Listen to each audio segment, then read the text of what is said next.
today I am going to do one procedure which is diaper changing for newborn. Okay, for this procedure we need to do some preparation. So first is patient preparation, then tray preparation, then environment preparation, and last is cell preparation. Okay, and for tray preparation we need to take some articles for doing this procedure, and the articles is one pair of gloves, one kidney dish. Kidney dish for what?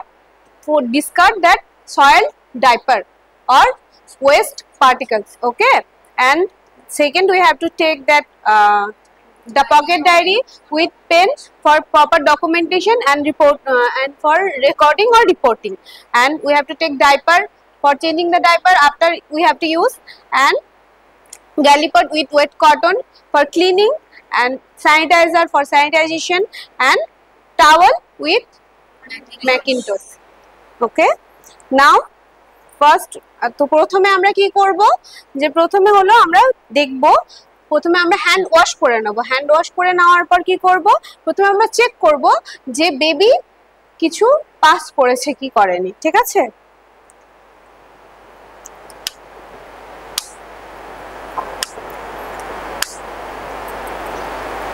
তো baby যদি কিছু pass করে থাকে তাহলে ডাইপারটা উপর থেকে নিচের দিকে যাতে উপর থেকে নিচের দিকে নিয়ে আসতে হবে, আর খেয়াল রাখতে হবে যেন সয়েল প্রোডাক্ট গুলো বাইরে না বেরিয়ে যায়। ঠিক আছে, তারপরে আমরা যে কিডনি ডিশটা নিয়েছিলাম এটা কি জন্য ইউজ করব, এটা যে ডাইপারটা কালেক্ট করে রাখার জন্য, যাতে পরে আমরা এটা চেক করে দেখতে পারি। আর যখন ডাইপার আমরা চেঞ্জ করব তখন আমরা দেখব যে বেবির ডাইপারে দেখব যে ফার্স্ট দেখব ইউরিনের কালার দেখব, তারপরে দেখব স্টুলের কালার দেখব, স্টুলের মধ্যে দেখব আমরা যে ওর মধ্যে কোনো ব্লাডের প্রেজেন্স আছে কি নেই, তার মাঝে আমরা অ্যাসেস করব কি যে বেবির কোনো ডাইপার র্যাশেস বা কোনো কিছু আছে নাকি। যদি এর মধ্যে কোনো ক্রাইটেরিয়া ফুলফিল হয়, যে বেবির ইউরিনে তোমরা যদি দেখে থাকো যে কোনো ব্লাড আছে এরকম যদি হয়, তাহলে কি করবো আমরা ইমিডিয়েট ডক্টরকে ইনফর্ম করব যাতে আমরা কোনো ফার্দার ট্রিটমেন্ট করতে পারি। ঠিক আছে, তো বেবি প্রথমে হলো ডাইপারটা চেঞ্জ করে নেওয়ার পর কি করতে হবে, চেঞ্জ করে নেওয়ার পর আমরা হ্যান্ড স্যানিটাইজার দিয়ে আমরা হ্যান্ডটা স্যানিটাইজ করে নেব। ঠিক আছে, হ্যান্ড স্যানিটাইজ করে নেওয়ার পর কি করব আমরা হলো গ্লাভস পরতে হবে, যাতে বেবি আমরা যখন ডাইপার চেঞ্জ করব তখন যদি বেবি কিছু পাস করে যাতে আমাদের কোনো ক্রস ইনফেকশন না হয়, আর আমরাও যাতে বেবিকে কোনো রকম কোনো ইনফেকশন না দিই, আমরা এটাই চেষ্টা করব। আর এই প্রসিডিউরটার জন্য আমরা ক্লিন গ্লাভস ইউজ করব, স্টেরাইল গ্লাভস ইউজ করার কোনো দরকার নেই।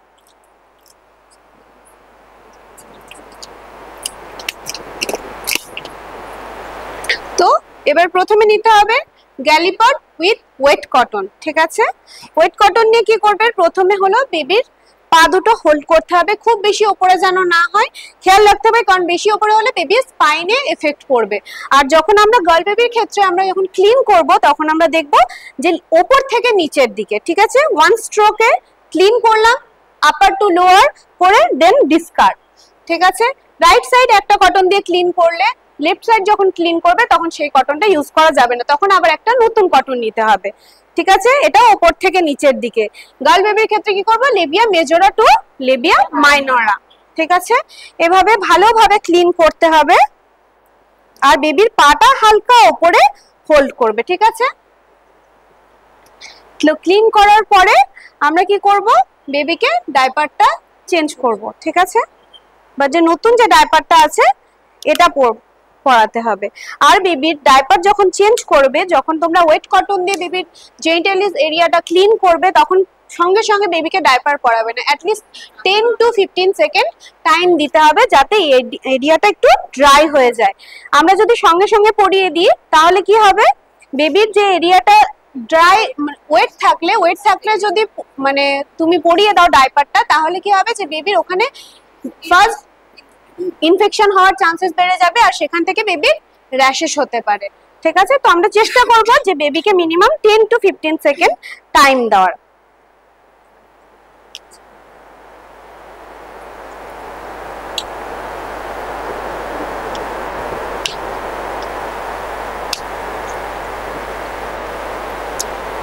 আর হলো আমরা পকেট ডায়েরিতে কি করব, প্রপার ডকুমেন্টেশন করব।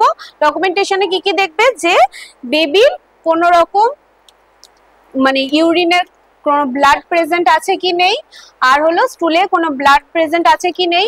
আর যদি এরকম না থাকে তাহলে কি করতে হবে, বেবির ওয়েট নিতে হবে ডাইপারের, যে বেবি কতটা পরিমাণ ইউরিন পাস করেছে। ঠিক আছে, যদি বেবির ডাইপারে তোমরা দেখে থাকো যে মেবি ইউরিন স্টুল দুটোই পাস করেছে, তাহলে তখন ডাইপারের ওয়েট নিতে হবে না। যদি বেবি শুধুমাত্র ইউরিন পাস করে থাকে তাহলে কি করবে, প্রথমে যে ওয়েট মানে প্রথমে যে ড্রাই ডাইপারটা থাকবে সেটার ওয়েট নিতে হবে, তারপরে আবার ওয়েট ডাইপার যেটা থাকবে সেটার ওয়েট নিয়ে সেখানে তুমি বেবির ইউরিন কতটা পাস করেছে সেটা তুমি বুঝতে পেরে যাবে।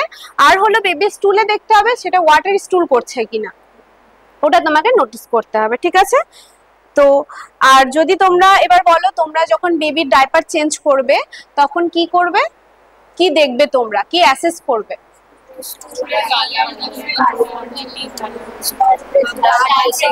ব্লাড প্রেজেন্ট আছে কি নেই। আচ্ছা, তোমরা গার্ল বেবির ক্ষেত্রে অনেক সময় আমরা দেখে থাকি, যখন যে নিউবর্ন বেবি থাকে তখন গার্ল বেবির ক্ষেত্রে অনেক সময় ইউরিনের সাথে আমরা দেখি যে ইউরিনের সাথে না, ডাইপারে আমরা অনেক সময় ব্লাড প্রেজেন্ট দেখি। তো সেক্ষেত্রে কি করবে তোমরা? ডক্টরকে ইনফর্ম করব। তো গার্ল বেবির ক্ষেত্রে অনেক সময় হয় যে গার্ল বেবিদের একটা কি হয়, ফলস পিরিয়ড হয়। ঠিক আছে, তো ফলস পিরিয়ডেও তোমরা দেখবে যে বেবির যদি ব্লাডের কোয়ান্টিটি, সেটাতেও তোমরা ডক্টরকে ইনফর্ম করবে, সেটারও কোয়ান্টিটির উপর ডিপেন্ড করছে। তোমরা যদি দেখো যে বেবির বার্থ ওয়েটের থেকে বার্থ ওয়েটের তুলনায় যদি অনেক বেশি হয়তো ব্লাড বেবি মানে থ্রু ভ্যাজাইনা ডিসচার্জ হচ্ছে, তো তখন তোমরা ডক্টরকে ইনফর্ম করবে। ঠিক আছে, আর নর্মালি গার্ল বেবির ক্ষেত্রে ফলস পিরিয়ড এটা হয়, এটা খুবই নর্মাল। ঠিক আছে, তো এভাবেই তোমরা বেবির ডাইপার চেঞ্জ করবে। আর এভাবে now I am going to terminate this procedure. ঠিক আছে।